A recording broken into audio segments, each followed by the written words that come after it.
Hello engineers, welcome back to your favourite channel engineer Rocky.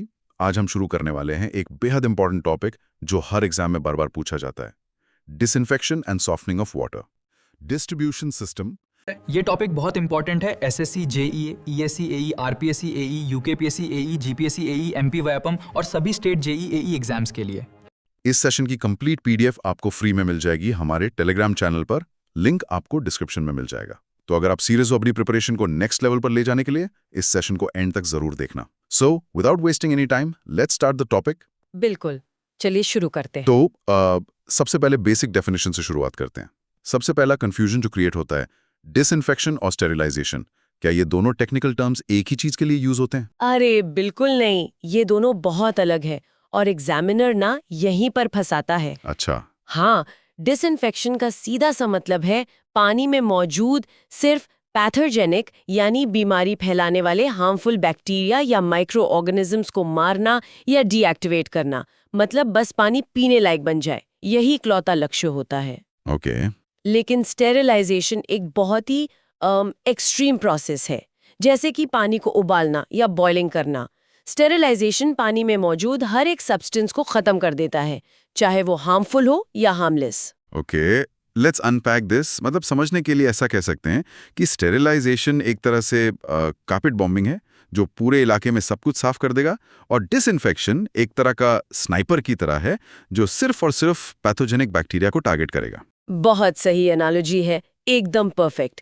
अब देखिए, अगर हम डिसइंफेक्टेंट्स की बात करें तो हमारे पास कई अलग अलग कैटेगरीज हैं। जैसे ऑक्सीडाइजिंग केमिकल्स, जिनमें ब्रोमीन, क्लोरीन, ओजोन और आयोडीन आते हैं।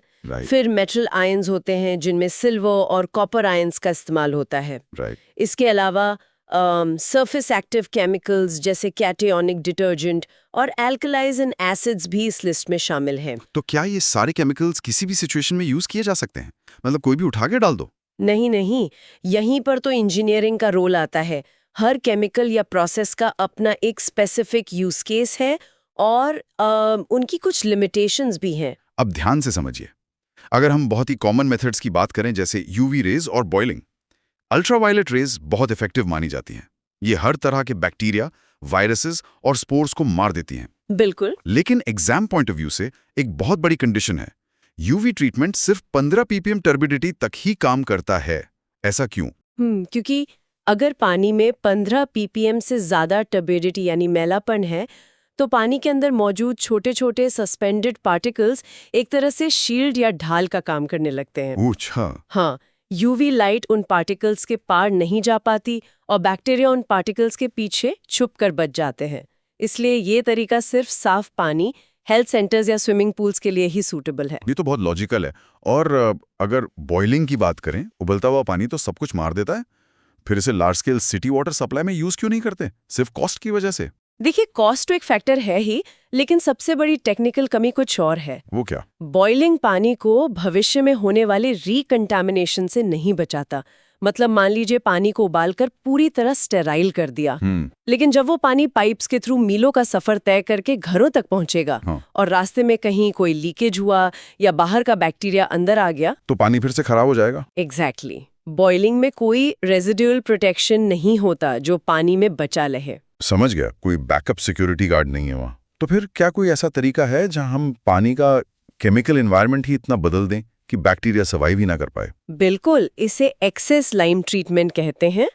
इसमें पानी का पीएच 9.5 से 10.5 तक बढ़ा दिया जाता है। 9.5 से 10.5? हाँ, इतने हाई पीएच लेवल पर 99.9 से 100% बैक्टीरिया नष्ट हो जाते हैं। आमतौर पर 10 से 20 ppm लाइम मिलाने पर काम हो जाता है। लेकिन एक सेकेंड, इतना हाई पीएच वाला पानी तो बहुत ज्यादा एल्कलाइन हो जाएगा, उसे पी तो नहीं सकते? एकदम सही पॉइंट पकड़ा आपने।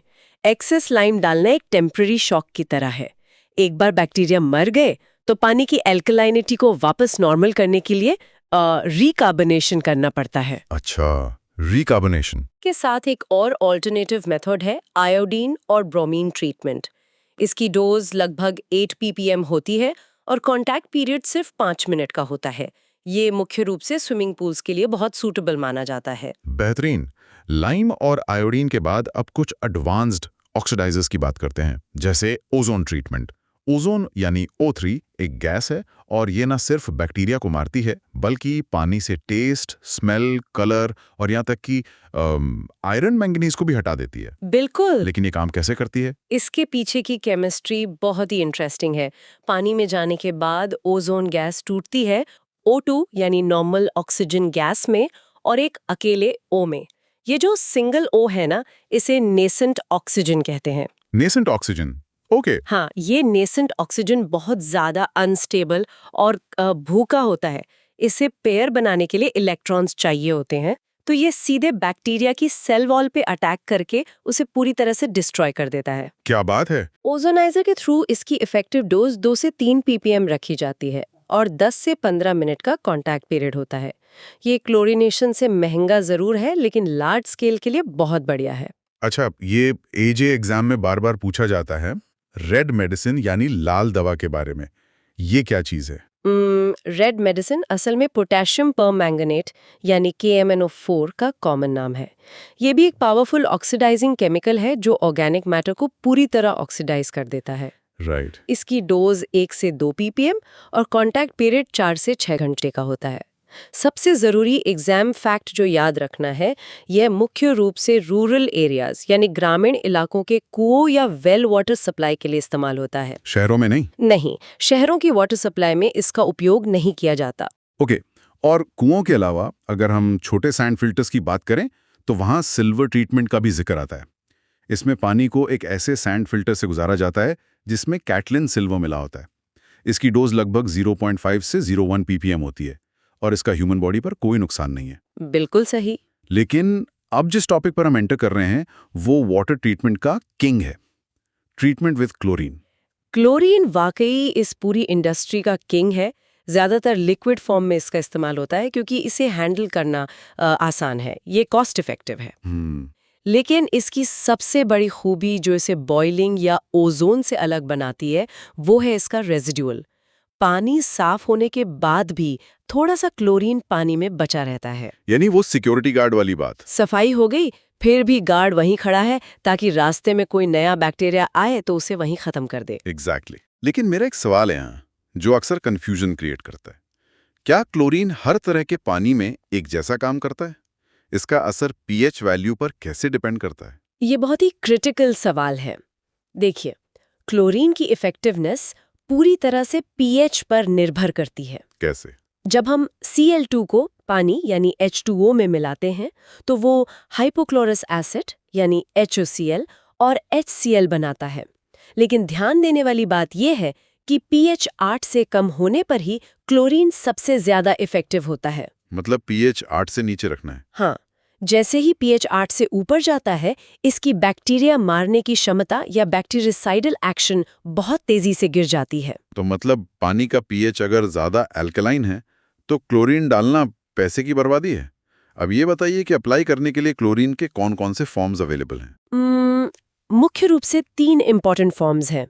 पहला है फ्री क्लोरीन जो लिक्विड या गैस फॉर्म में होता है। ओके। दूसरा है क्लोरामीन्स जो अकेले फ्री क्लोरीन के मुकाबले ज्यादा स्टेबल रेजिडुअल देते हैं, लेकिन ये थोड़े धीमे होते हैं। इनका कॉन्टैक्ट पीरियड 1 से 2 घंटे का होता है। राइट। और तीसरा है क्लोरीन डाइऑक्साइड यानी ClO2 जो टेस्ट और ओडर या बदबू को बहुत अच्छे से कंट्रोल करता है। और मजे की बात यह है कि ये फ्री क्लोरीन से 2.5 गुना ज्यादा तेज काम करता है। Oh wow. इसके अलावा hypochlorides, bleaching powder, hypochlorous acid और क्लोरीन टैबलेट्स भी यूज किए जाते हैं। अब सबसे इंपॉर्टेंट पार्ट पर आते हैं, chlorine added versus chlorine residual का ग्राफ। अगर इस पूरे प्रोसेस को विजुअलाइज करना हो तो ये ग्राफ कैसे काम करता है? देखिए, अगर हम एक ग्राफ इमेजिन करें जहां एक्स एक्सिस पर डाला गया क्लोरीन है और वाई एक्सिस पर बचा हुआ क्लोरीन या रेजिडुअल है। ठीक है। जब पानी में क्लोरीन डालना शुरू किया जाता है तो शुरुआत में ग्राफ ऊपर नहीं जाता। क्यों नहीं जाता? क्योंकि वो क्लोरीन पानी में मौजूद आयरन और मैंगनीज जैसे रिड्यूसिंग कंपाउंड्स को डिस्ट्रॉय करने में खर्च हो जाता है। मतलब सारा क्लोरीन यूज हो गया, बचा कुछ नहीं। फिर आगे क्या होता है? फिर जैसे जैसे और क्लोरीन डालते हैं वो पानी में मौजूद अमोनिया के साथ मिलकर क्लोरोमाइन्स बनाता है। यहाँ ग्राफ एक पहाड़ की चोटी या पीक की तरह ऊपर उठता है। ओके। लेकिन एक पॉइंट के बाद अगर और क्लोरीन डाला जाए तो वो उन्हीं क्लोरोमीन्स को नष्ट करने लगता है। तो ग्राफ तेजी से नीचे एक घाटी या वैली की तरफ गिरने लगता है। और वो घाटी का जो सबसे निचला पॉइंट है उसी को ब्रेक पॉइंट कहते हैं। बिल्कुल सही। ब्रेक पॉइंट वो बिंदु है जहां सारा ऑर्गेनिक मैटर और अमोनिया पूरी तरह ऑक्सीडाइज हो चुका है। अब पानी में रिएक्ट करने के लिए कुछ नहीं बचा। इस पॉइंट के बाद अगर जरा सा भी क्लोरीन डाला जाए तो वो सीधे फ्री रेजिडुअल के रूप में ग्राफ में 45 डिग्री के एंगल पर ऊपर जाने लगता है। इस पॉइंट को इग्नोर मत करना। ये order of power her exam में छपता है। क्लोरीन के अलग अलग फॉर्म्स की ताकत का सीक्वेंस क्या है?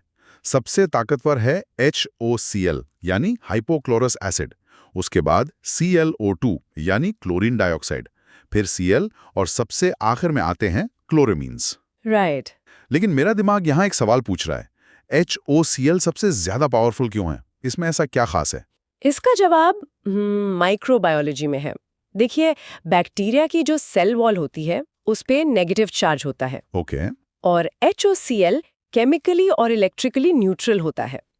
तो जब HOCl बैक्टीरिया के पास जाता है तो सेल वॉल उसे रिपेल या दूर धक्का नहीं दे पाती। ओह। वो चुपचाप सेल वॉल को पार कर जाता है और अंदर जाकर बैक्टीरिया के एंजाइम्स को तबाह कर देता है। वहीं बाकी फॉर्म्स चार्ज्ड होते हैं तो उन्हें अंदर घुसने में संघर्ष करना पड़ता है।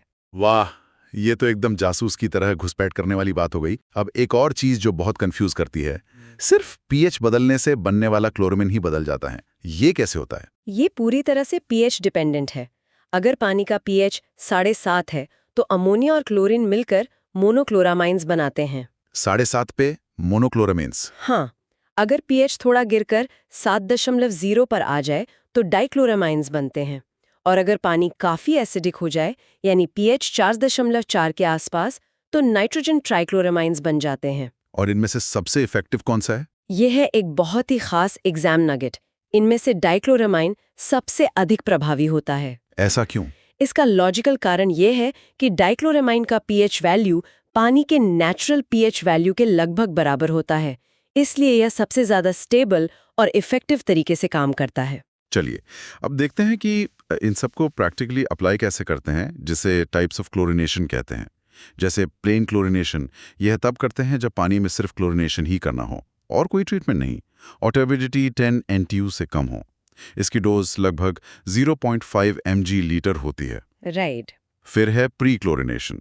ये सेडिमेंटेशन या फिल्ट्रेशन से पहले किया जाता है ताकि फिल्टर पर लोड कम हो। इसकी डोज 5 to 10 ppm होती है।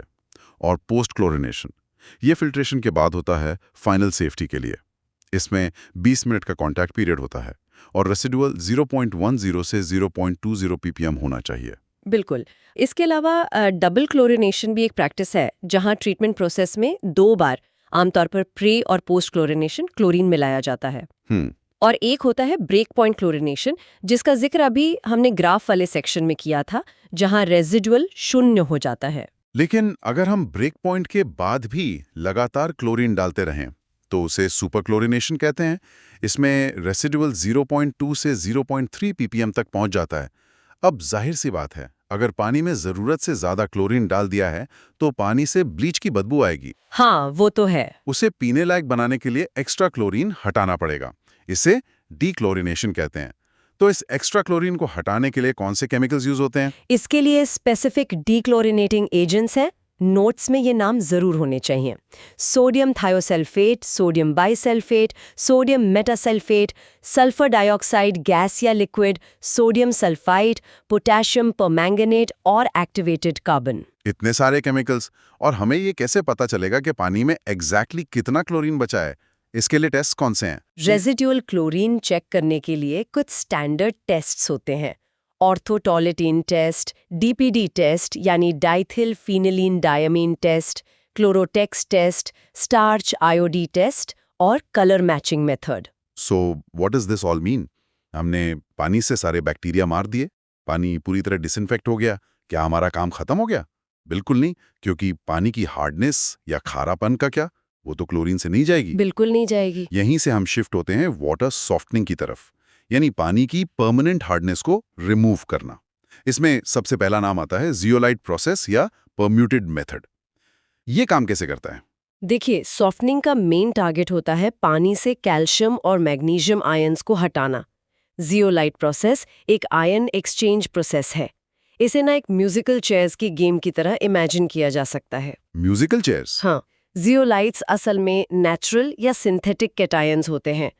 जियोलाइट के बेड पर सोडियम आयंस बैठे होते हैं। और फिर हार्ड वाटर वहां आता? बिल्कुल। जब कैल्शियम और मैग्नीशियम वाला हार्ड वाटर उस बेड से गुजरता है, तो क्योंकि कैल्शियम और मैग्नीशियम ज्यादा स्ट्रॉन्ग या हेवी प्लेयर्स होते हैं, वो सोडियम को हटा देते। एग्जैक्टली वो सोडियम को कुर्सी से हटाकर खुद वहां बैठ जाते हैं और सोडियम पानी में चला जाता है। और अच्छी बात यह है कि सोडियम से पानी हार्ड नहीं होता। ये तो कमाल का प्रोसेस है। मतलब इससे हार्डनेस बिल्कुल जीरो हो जाती होगी, और इसमें तो कोई कीचड़ या स्लज भी नहीं बनता होगा, तो ड्रेनेज की कोई प्रॉब्लम ही नहीं। एकदम सही। छोटे कस्बों या स्मॉल टाउन्स के लिए ये एक बेहतरीन प्रोसेस है। लेकिन जब जियोलाइट बेड की सारी कुर्सियों पर कैल्शियम बैठ जाता है, मतलब बेड थक जाता है, तो उसे रीजेनरेट करना पड़ता है। वो कैसे करते हैं? इसके लिए 5 से 10% NaCl यानी सोडियम क्लोराइड के सॉल्यूशन से बेड को धोया जाता है, जिससे सोडियम वापस अपनी जगह ले लेता है। लेकिन इसकी कोई लिमिटेशन भी होगी? हाँ, एक बड़ी लिमिटेशन है। अगर पानी में आयरन और मैंगनीज मौजूद है, तो जियोलाइट प्रोसेस पूरी तरह फेल हो जाता है, क्योंकि वो जियोलाइट के पोर्स को चोक कर देते हैं। तब हमें दूसरे मेथड्स की तरफ जाना पड़ता है। हाँ। जैसे लाइम फोडा प्रोसेस। इसमें परमानेंट हार्डनेस हटाने के लिए हाइड्रेटेड लाइम या क्विक लाइम और सोडियम कार्बोनेट का इस्तेमाल होता है। खासतौर पर बहुत ज्यादा गंदे या हाईली टर्बिड और एसिडिक पानी के लिए बहुत उपयोगी है। राइट। इसके बाद आता है डीमिनरलाइजेशन या डीआयनाइजेशन प्रोसेस, जो इंडस्ट्रीज के लिए पानी की क्वालिटी को और इम्प्रूव करता है। लेकिन सबसे फेमस मेथड है रिवर्स ऑस्मोसिस यानी RO। इसे थोड़ा आसान भाषा में समझाएं। श्योर। नॉर्मल ऑस्मोसिस का नेचर है कि पानी कम कॉन्सेंट्रेशन से हाई कॉन्सेंट्रेशन की तरफ खुद ब खुद बहता है। लेकिन RO में हमें खारे पानी से साफ पानी निकालना है, तो हमें नेचर के खिलाफ जाना पड़ता है। अगर एक डायग्राम इमेजिन करें, एक बड़ा सा टैंक है जिसके बीच में एक बहुत ही बारीक सेमी परमिएबल मेम्ब्रेन लगी है। एक तरफ खारा पानी है और दूसरी तरफ साफ पानी। अब क्या होगा? अब हम खारे पानी की तरफ एक पिस्टन से बहुत भारी प्रेशर डालते हैं। ये प्रेशर ऑस्मोटिक प्रेशर से ज्यादा होना चाहिए। इस दबाव की वजह से पानी जबरदस्ती उस मेम्ब्रेन से छनकर दूसरी तरफ जाने लगता है। और जो पानी दूसरी तरफ मिलता है वो completely pure, clean, soft, salt free और बैक्टीरिया फ्री होता है। लेकिन इंडस्ट्रियल लेवल पर, खासतौर पर बॉयलर्स के लिए, जहां जरा सा भी स्केल फॉर्मेशन या पपड़ी जमना बहुत खतरनाक हो सकता है, वहां के लिए RO भी काफी नहीं है। वहां mixed bed ion exchange use होता है। बिल्कुल। मिक्स्ड बेड में एनायन एक्सचेंज और कैटायन एक्सचेंज रेजिन्स एक ही टैंक में मिक्स होते हैं। जब हार्ड वाटर इस बेड से धीरे धीरे गुजरता है, तो पानी के आयंस इन दोनों रेजिन्स के संपर्क में बार बार आते हैं। तो इसका रिजल्ट क्या होता है? की मात्रा 1 ppm से भी कम होती है। 1 ppm से भी कम? ये सच में नेक्स्ट लेवल है। चलिए अब एक और गंभीर समस्या की बात करते हैं, डीफ्लोरिडेशन, पानी में फ्लोराइड का होना। ये आता कहाँ से है? ग्राउंड वाटर में सतही के पानी की तुलना में ज्यादा फ्लोराइड पाया जाता है। इसका मुख्य कारण है जमीन के अंदर मौजूद मिनरल्स का लीचिंग होना, यानी चट्टानों के खनिजों का पानी के साथ घुलकर बाहर आना। राइट। लिमिट से ज्यादा फ्लोराइड सेहत के लिए बहुत खतरनाक है। ये दांतों में फ्लोरोसिस करता है और हड्डियों को कमजोर बनाता है। इसे हटाने के लिए कई मेथड्स हैं। पहला है एक्टिवेटेड एल्यूमिना, जिसे प्रशांति टेक्नोलॉजी भी कहते हैं। इसमें एक्टिवेटेड एल्यूमिना के साथ NaOH सॉल्यूशन का इस्तेमाल होता है, और ये absorption process slightly acidic condition में बहुत अच्छा काम करता है। दूसरा है एक्टिवेटेड कार्बन्स का यूज। अब ध्यान से समझिए, जो तीसरा मेथड है वो एग्जाम के लिए सुपर इंपॉर्टेंट है। नलगंडा मेथड, जिसे नीरी 1974 ने डेवलप किया था। हाँ, इस टेक्निक में मुख्य रूप से एल्यूमिनियम सॉल्ट्स का इस्तेमाल होता है। इसमें एलम के साथ लाइम या सोडियम कार्बोनेट को पानी में मिलाया जाता है। एस्पिरेंट्स को इसका सीक्वेंस स्ट्रिक्ट ऑर्डर में याद रखना है। सबसे पहले एलम, सॉल्ट्स, लाइम और ब्लीचिंग पाउडर का एडिशन, उसके बाद रैपिड मिक्सिंग, फिर फ्लॉक्यूलेशन, फिर सेडिमेंटेशन, फिर फिल्ट्रेशन और अंत में डिसइंफेक्शन। बिल्कुल। मेरा सवाल यह है कि ये सीक्वेंस ऐसा ही क्यों है? पहले रैपिड मिक्सिंग और फिर फ्लॉक्यूलेशन क्यों? देखिए, इसका मैकेनिज्म बहुत लॉजिकल है। पहले रैपिड मिक्सिंग की जाती है ताकि केमिकल पूरे पानी में एकदम से फैल जाए। ओके। फिर फ्लॉक्यूलेशन में पानी को बहुत धीरे-धीरे घुमाया जाता है। इससे पानी में मौजूद छोटे-छोटे पार्टिकल्स आपस में टकराकर एक चिपचिपा जाला या फ्लॉक्स बनाते हैं। फ्लोराइड इन्हीं जालों में फंस जाता है। अच्छा, तो वो जाले में फंस जाता है। एग्जैक्टली फिर सेडिमेंटेशन में पानी को शांत छोड़ देते हैं ताकि वो भारी जाले नीचे बैठ जाएं, जिन्हें बाद में फिल्टर कर लिया जाता है। क्या बात है, एकदम क्लियर। इसके अलावा मेम्ब्रेन फिल्ट्रेशन में आरओ का जिक्र फिर से आता है, जिसकी फ्लोराइड रिमूवल एफिशिएंसी 85% से 92% तक होती है। इलेक्ट्रोडायलिसिस में मेम्ब्रेन्स आयंस को पास होने देती हैं, लेकिन पानी को नहीं। और एक पुराना तरीका भी है। हाँ, बोन चारकोल। बिल्कुल, बोन चारकोल सबसे पुराना नॉन डिफ्लोराइटेशन मेथड है। इसकी सबसे बड़ी खासियत यह है कि ये पानी से खतरनाक आर्सेनिक को भी सफलतापूर्वक रिमूव कर देता है। वहीं आयन एक्सचेंज एब्जॉर्प्शन टेक्निक की एफिशिएंसी तो 90 से 95% तक होती है। अब हम इस पूरे प्रोसेस के आखिरी पड़ाव पर हैं, डीसैलिनेशन। हाँ, डिसैलिनेशन का सीधा सा मतलब है सी वाटर, ब्रैकिश वाटर या वेस्ट वाटर से सॉल्ट्स और मिनरल्स को हटाना, ताकि वो पानी पीने या इंडस्ट्री के लायक बन सके। इसके तरीके कौन से हैं? इसके 4 मुख्य तरीके हैं। पहला, फ्रीजिंग ऑफ वाटर। दूसरा, इवेपोरेशन। तीसरा, रिवर्स ऑस्मोसिस। और चौथा, इलेक्ट्रोलाइसिस। और लेक्चर क्लोज करने से पहले कुछ इंजीनियरिंग नोट्स जो डायरेक्ट वन लाइनर क्वेश्चंस बनते हैं। पानी से काई या एल्गी हटाने के लिए कॉपर सल्फेट का इस्तेमाल होता है। एक्टिवेटेड कार्बन टेस्ट ओडर और फ्लोराइड कंट्रोल करता है। राइट। और कॉपर सल्फेट यानी CuSO4.7H2O का एक बहुत बड़ा फायदा यह है कि ये एल्गी के साथ साथ बैक्टीरिया, बदबू, टेस्ट और कलर को भी रिमूव कर सकता है। देखिए, अगर पूरे टॉपिक को एक बड़े पर्सपेक्टिव में देखा जाए ना, तो वाटर ट्रीटमेंट सिर्फ पानी साफ करना नहीं है। ये एक पूरी इंजीनियरिंग है, जहां पहले पैथोजन से लड़ा जाता है और फिर पानी के केमिकल स्ट्रक्चर को बैलेंस किया जाता है। एग्जैक्टली। पूरे सेशन को अगर समराइज करें तो हमने समझा कि कैसे डिसइंफेक्शन सिर्फ हानिकारक बैक्टीरिया को मारता है, ओजोन और लाल दवा कैसे काम करते हैं, क्लोरीन का ब्रेक पॉइंट ग्राफ और HOCl की पावर का लॉजिक क्या है। फिर हमने सॉफ्टनिंग में जियोराइट की म्यूजिकल चेयर्स और आरओ का मैकेनिज्म देखा, और आखिर में नलगोंडा मेथड से फ्लोराइड को कैसे फंसाकर निकाला जाता है ये भी समझा। बढ़िया। तो डिस्ट्रीब्यूशन सिस्टम के लॉजिक को समझने के लिए सबसे पहले इसके प्राइमरी फंक्शन को देखते हैं। ट्रीटमेंट प्लांट में पानी साफ तो हो गया, लेकिन अब उसे होम्स, ऑफिसेज और कमर्शियल स्पेसेस तक पहुंचाना है। और वो भी सही प्रेशर के साथ। एग्जैक्टली। और इस पूरे नेटवर्क को डिजाइन करने के लिए जो प्राइमरी मैथमेटिकल मेथड इस्तेमाल होता है, वो है हार्डी क्रॉस मेथड। इसे हाईलाइट कर लीजिए क्योंकि ये एग्जाम के लिए बहुत जरूरी है। अच्छा, तो ये हार्डी क्रॉस मेथड एक तरह से इस पूरे सिस्टम का ब्रेन हो गया। हाँ, आप ऐसा कह सकते हैं। अब आगे बढ़ते हैं मेथड्स ऑफ डिस्ट्रीब्यूशन पर। ये मेनली 3 तरह के होते हैं। ओके। पहला है ग्रेविटेशनल सिस्टम। इसमें कोई पंपिंग इन्वॉल्व नहीं होती। मतलब सब कुछ सिर्फ ग्रेविटी के भरोसे। हाँ, पानी किसी हाई लेवल सोर्स से ग्रेविटी के जरिए नीचे आता है। क्योंकि पंप नहीं है, तो ये सबसे इकोनॉमिकल और रिलायबल मेथड है। हिली एरियाज के लिए बेस्ट है। लेकिन हर शहर पहाड़ पर तो होता ही नहीं है। प्लेन एरियाज में क्या करेंगे? वहां आता है हमारा दूसरा मेथड, डायरेक्ट पंपिंग सिस्टम। इसमें ट्रीटेड पानी को सीधा पाइप्स में पंप कर दिया जाता है। अगर इसे रियल लाइफ एनोलॉजी से समझें तो ये डायरेक्ट पंपिंग उस इंसान की तरह है जो पेचेक टू पेचेक जीता है। अरे वाह, ये काफी इंटरेस्टिंग कंपैरिजन है। मतलब जितनी सैलरी आई तुरंत खर्च हो गई, कोई बैकअप नहीं। अगर पंप बंद हुआ या बिजली गई तो सप्लाई तुरंत कट। बिल्कुल सही।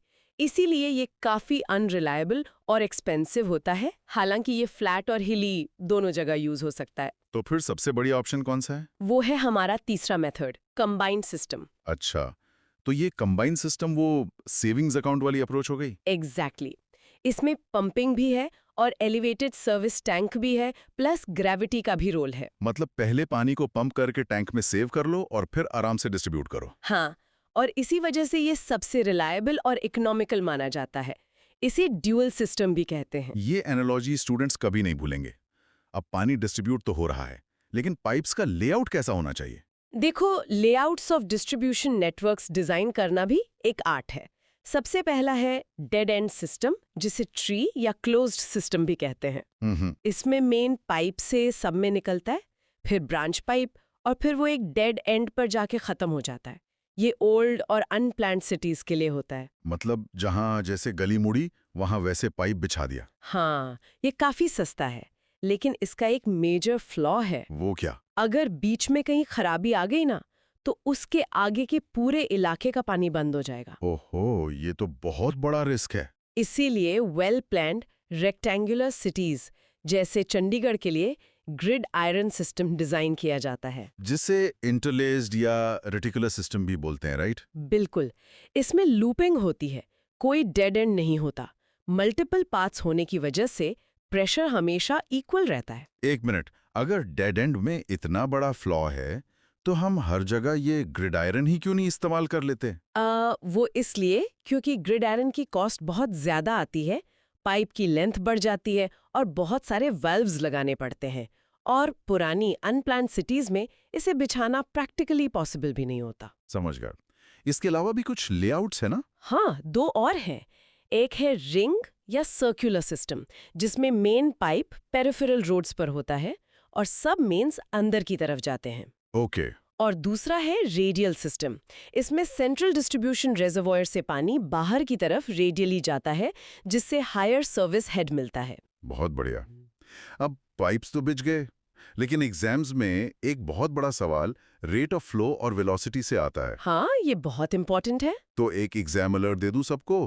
पाइप्स में मिनिमम वेलोसिटी 0.6 मीटर पर सेकंड होनी चाहिए और मैक्सिमम वेलोसिटी 3.3 मीटर पर सेकंड होनी चाहिए। बिल्कुल। और इसे नापने के लिए वाटर मीटर्स इस्तेमाल होते हैं। दो तरह के मीटर्स होते हैं मेनली। कौन कौन से? पहला है वेलोसिटी या इन्फरेंशियल मीटर। ये बल्क सप्लाई के लिए होते हैं, जैसे वेंचुरी या रोटा मीटर्स, लेकिन ये एब्सोल्यूट वॉल्यूम नहीं मापते। अच्छा, तो घरों के लिए कौन सा यूज होता है? घरों के लिए डिस्प्लेसमेंट या पॉजिटिव मीटर्स यूज होते हैं, जैसे रेसिप्रोकेटिंग या रोटेटिंग पिस्टन। ये हाईली एक्यूरेट होते हैं और टोटल वॉल्यूम मापते हैं। परफेक्ट। अब आते हैं उस टॉपिक पर जहां से सबसे ज्यादा कंफ्यूजन होता है, टाइप्स ऑफ पाइप जॉइंट्स। हाँ, ये हिस्सा बहुत महत्वपूर्ण है। अब ध्यान से समझिए, मैं एक एक करके बताती हूँ। बिल्कुल, बताइए। पहला है सॉकेट एंड स्पिगेट जॉइंट, जो कास्ट आयरन के लिए यूज होता है। दूसरा है फ्लैंज्ड जॉइंट, ये हाई प्रेशर और वाइब्रेशन वाली जगहों के लिए होता है। और तीसरा वो एक्सपेंशन जॉइंट, राइट? हाँ, जो टेम्परेचर चेंजेस को हैंडल करता है। मतलब ये एक्सपेंशन जॉइंट तो एकदम रेलवे ट्रैक्स वाले गैप्स की तरह हो गया ना, जैसे पटरियों के बीच ब्रीदिंग स्पेस छोड़ते हैं ताकि गर्मी से वो टेढ़ी ना हो, वैसी पाइप्स को फटने से बचाने के लिए ये जॉइंट होता है। एग्जैक्टली, बहुत सही एनालॉजी है। इसके बाद आता है फ्लेक्सिबल या यूनिवर्सल जॉइंट, जो मार्शी सॉइल यानी दलदली जमीन और कर्व्स के लिए बेस्ट है। ओके। फिर है ड्रेसर कपलिंग, ये स्मॉल डायमीटर आयरन पाइप्स के लिए होता है। और विक्टोलिक जॉइंट, जो एक्सपोज्ड स्टील या आयरन पाइप्स के लिए होता है, ये शॉक प्रूफ होता है। और घरों के अंदर कौन सा लगता है? घरों के अंदर स्क्रूड एंड सॉकेट जॉइंट लगता है लो डायमीटर पाइप्स के लिए। और आखिर में कॉलर जॉइंट, जो लार्ज डायमीटर ह्यू या कंक्रीट पाइप्स में यूज होता है। तो ये हो गए हमारे सारे जॉइंट्स। अब बात करते हैं माइक्रो लेवल इंटरफेसेस की, मतलब गली के मेन पाइप से हमारे घर के नल तक का सफर। हाँ, घरों में लगने वाले कनेक्शंस का एक फिक्स्ड सीक्वेंस होता है। और ये सीक्वेंस एग्जाम्स में बार बार पूछा जाता है, तो इसे एक वीआईपी एंट्री प्रोसेस की तरह याद रखिए। सबसे पहले क्या आता है? सबसे पहले आता है फेरूल। ये 10 से 50 mm का राइट एंगल कनेक्शन होता है मेन पाइप से। ओके, वीआईपी की पहली एंट्री। फ्लेक्सिबल पाइप होता है जो वाइब्रेशंस को एब्जॉर्ब करता है। उसके बाद स्टॉप कॉक, जिससे सप्लाई कंट्रोल होती है। और आखिर में बिब, यानी हमारा फाइनल नल। तो सीक्वेंस याद रखना है, सर्विस मेन से फरूल, फिर गूसनेक, फिर स्टॉप कॉक और आखिर में मीटर और नल। बिल्कुल। अब इसके बाद आती है वाल्व्स टैक्सोनॉमी। वाल्व्स बहुत तरह के होते हैं। तो चलिए जल्दी से इनके काम समझ लेते हैं। पहला है शट ऑफ, जिसे स्लूस या गेट वाल्व भी कहते हैं। ये फ्लो रेगुलेट करने के लिए है। दूसरा है रिफ्लक्स या चेक वाल्व, ये वन वे फ्लो के लिए होता है पंप्स के पास। तीसरा है एयर वाल्व, जो समिट पॉइंट्स पर लगता है हवा निकालने के लिए। एक सेकंड, ये एयर वाल्व हमेशा समिट मतलब सबसे ऊंचे पॉइंट पर ही क्यों लगाए जाते हैं? क्योंकि हवा के बुलबुले हमेशा ऊपर की ओर ही उठते हैं ना, अगर उन्हें निकाला नहीं गया तो वो एयर लॉक बना देंगे। ओह, लॉजिकल है। इसके अलावा प्रेशर रिलीफ वाल्व है पाइप को फटने से बचाने के लिए, स्काउर या ब्लो ऑफ वाल्व जो लो लेवल्स पर होता है सैंड और सिल्ट निकालने के लिए। मतलब कचरा साफ करने के लिए। हाँ, फिर बटरफ्लाई वाल्व जो स्लूज वाल्व की तरह ही फ्लो कंट्रोल करता है, और आखिर में फ्लोट बॉल वाल्व जो टैंक्स में फिक्स्ड वाटर लेवल मेंटेन करता है। कमाल है। अब डिस्ट्रीब्यूशन सिस्टम जमीन के नीचे बिछाना है तो क्लियरेंसेस का भी ध्यान रखना बहुत जरूरी होगा। बहुत जरूरी है। मिनिमम पाइप साइज की बात करें तो 50,000 से कम पॉपुलेशन के लिए 100 mm और 50,000 से ज्यादा के लिए 150 mm डायमीटर होना चाहिए। और पाइप बिछाने के लिए जो गड्ढा खोदते हैं उसकी डायमेंशंस क्या होती है? डिच डेप्थ पाइप के डायमीटर से कुछ एक्स्ट्रा होनी चाहिए और विड्थ कम से कम इतनी कि लेबर अंदर काम कर सके। लेकिन जो अंडरग्राउंड क्लियरेंसेस हैं वो बहुत क्रिटिकल हैं। वाटर पाइप और सुअर पाइप के बीच मिनिमम हॉरिजॉन्टल डिस्टेंस 3 मीटर और वर्टिकल डिस्टेंस 2 मीटर होना चाहिए। एकदम सही। और मेरा एक सवाल है, हाँ। सुअर पाइप से 3 मीटर की दूरी इतनी सख्ती से क्यों मेंटेन करनी है? मतलब थोड़ा कम ज्यादा हो गया तो क्या दिक्कत है? बहुत बड़ी दिक्कत है। अगर पाइप में लीकेज हुआ तो क्रॉस कंटैमिनेशन हो सकता है। सीवर का गंदा पानी वाटर सप्लाई में मिक्स हो गया तो पब्लिक हेल्थ हजार्ड बन जाएगा। हैजा और टाइफाइड फैल सकता है। बाप रे, मतलब ये रूल्स लोगों की जान बचा रहे हैं। बिल्कुल। अब पाइपिंग हायरार्की को देखते हैं। इसे मैक्रो और माइक्रो में डिवाइड किया गया है।